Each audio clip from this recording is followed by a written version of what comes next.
बहुत अच्छे हैं और अपना अपने परिवार का बहुत अच्छे से ख्याल रख रहे हैं। आगे बढ़ने से पहले दोस्तों, चैनल नहीं सब्सक्राइब किया है अभी सब्सक्राइब कर दीजिए, पैसा इस चीज का बिल्कुल नहीं लगता है। तो दोस्तों, आज के इस वीडियो में मैं एक बहुत ही महत्वपूर्ण बात पर चर्चा करूंगा, जो कि हम सब के लिए मतलब काफी लोगों के लिए शॉकिंग भी है।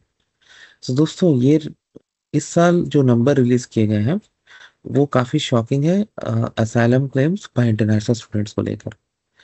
बट एक बात क्लैरिफाई कर दूं कि मैं इमिग्रेशन कंसल्टेंट या गवर्नमेंट बॉडी नहीं हूं, तो अगर आप इस वीडियो से कुछ भी ले रहे हैं अपने रिस्क पर ले रहे हैं। तो जो नंबर रिलीज किए गए हैं उस हिसाब से इस साल के पहले 9 महीनों में around 14,000 asylum claims international students के आए हैं। तो ये काफी ज्यादा है और काफी शॉकिंग है।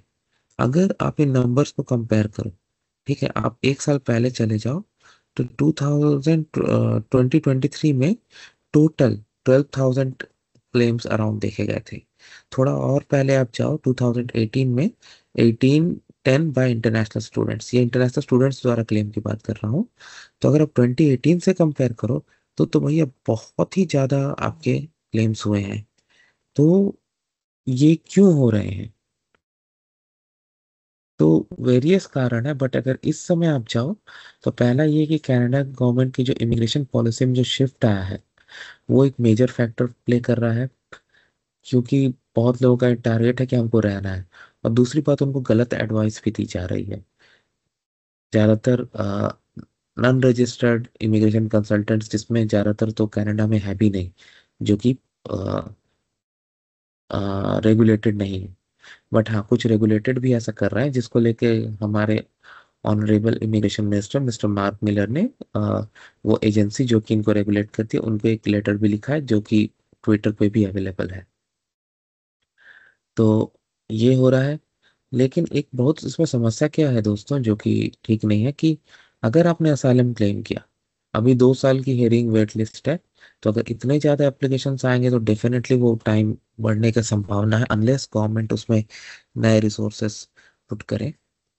तो जब ये हो रहा है, जैसे कि आपने अप्लाई किया, आपको उसी समय वर्क परमिट मिल जाएगा, लेकिन वर्क परमिट के साथ साथ आपको आपके अगेंस्ट एक रिमूवल ऑर्डर भी इशू होता है, जो इन्फोर्सेबल नहीं होता है। लेकिन हाँ, अगर आपका क्लेम आगे जाकर रिजेक्ट हुआ तो उसको इन्फोर्स किया जा सकता है, आप डिपोर्ट किए जा सकते हो।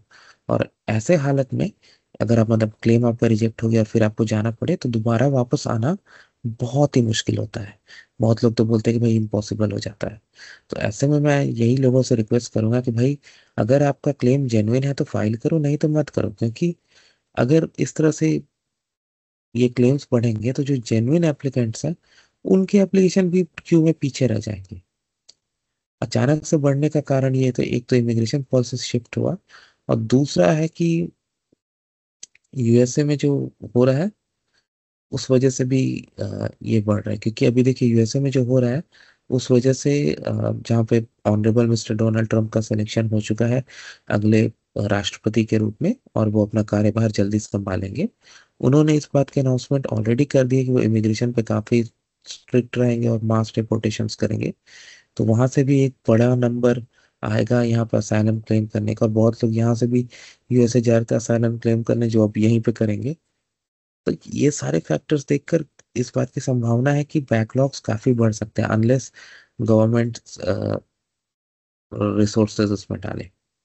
तो मैं इंटरनेशनल स्टूडेंट से यही कहूंगा, दोस्त के भाइयों, किसी के कहे पर मत जाओ, पूरी रिसर्च करके करो। अगर आपका जेन्युइन केस है तो करो, क्योंकि मान लो आप कनाडा में 4 साल से रह रहे हो, ठीक है, 4 साल आपको प्रॉब्लम नहीं है, जब आपका परमिट एक्सपायर करने को है तब आपको असाइलम क्लेम हुआ, तो ऑब्वियसली ऐसे केसेस में तो रिजेक्शन के चांस काफी ज्यादा है।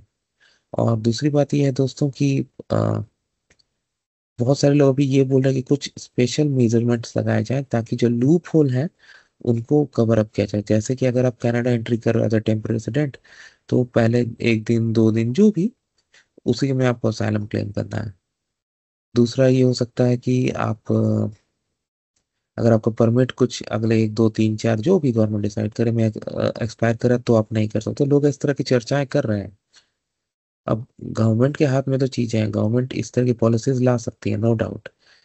तो अगर ऐसी पॉलिसीज आती हैं तो वो तो समय के साथ पता चलेगा। लेकिन अभी एक और बड़ी समस्या मैं ये देख रहा हूँ कि अगर इतने ज्यादा लोग असाइलम क्लेम करेंगे तो ये डेफिनेटली जो स्टूडेंट वीज़ा है या टेम्पररी रेसिडेंट वीज़ा है, हम ऑलरेडी देखें कि बहुत सारे चेंजेस के थ्रू किया है, और टफ किया जाएगा। क्योंकि अगर वो ये देखेंगे कि टेम्पररी रेसिडेंट मान लो विजिटर या स्टूडेंट लेके आ रहे हैं और यहाँ असाइलम क्लेम कर रहे हैं, तो गवर्नमेंट को के पास कोई ऑप्शन नहीं रहेगा कि प्रोसेस को और स्ट्रिक्ट करें।